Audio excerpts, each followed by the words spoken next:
Close pack structure. In this module, you will learn how the constituent particles of solids are packed to form a hexagonal close pack structure. Close packing in one dimension. Let us begin our study by considering the constituent particles of solids as hard spheres. In the close packing in one dimension, the particles are arranged in a row touching one another. In this arrangement, each particle is in contact with two adjacent particles.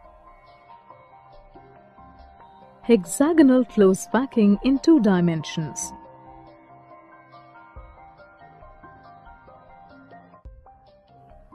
In the hexagonal close packing in two dimensions, one row of close packed particles is placed above the other in such a way that the particles of the second row fit into the depressions of the first row.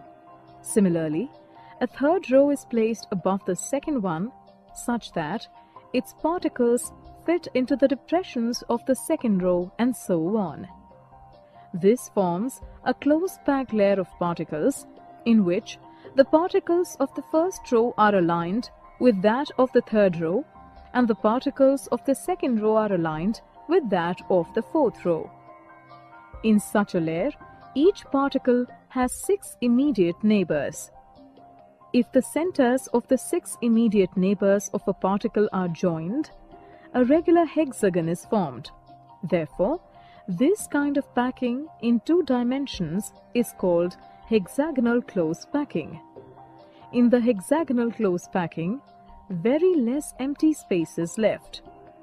The empty spaces left are triangular and are called voids.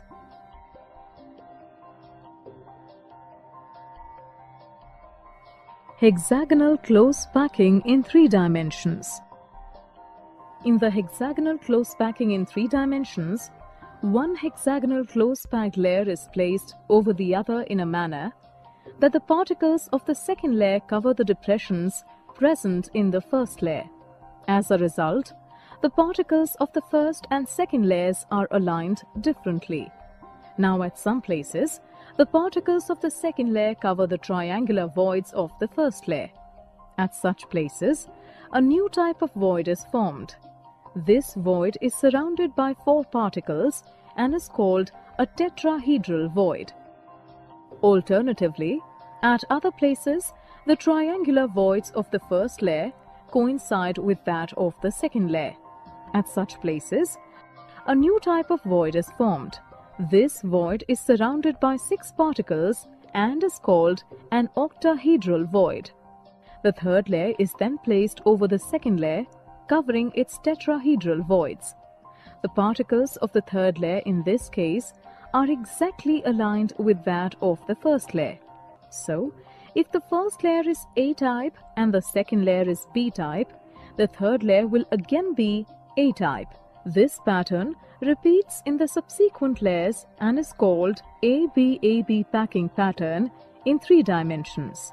The structure resulting from this packing pattern is called a hexagonal close pack structure. Coordination number in a hexagonal close pack structure.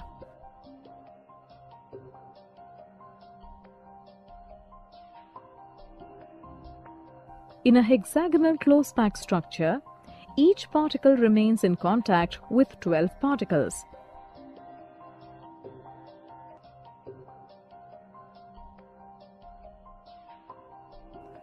This number that determines the number of particles in close proximity is called coordination number.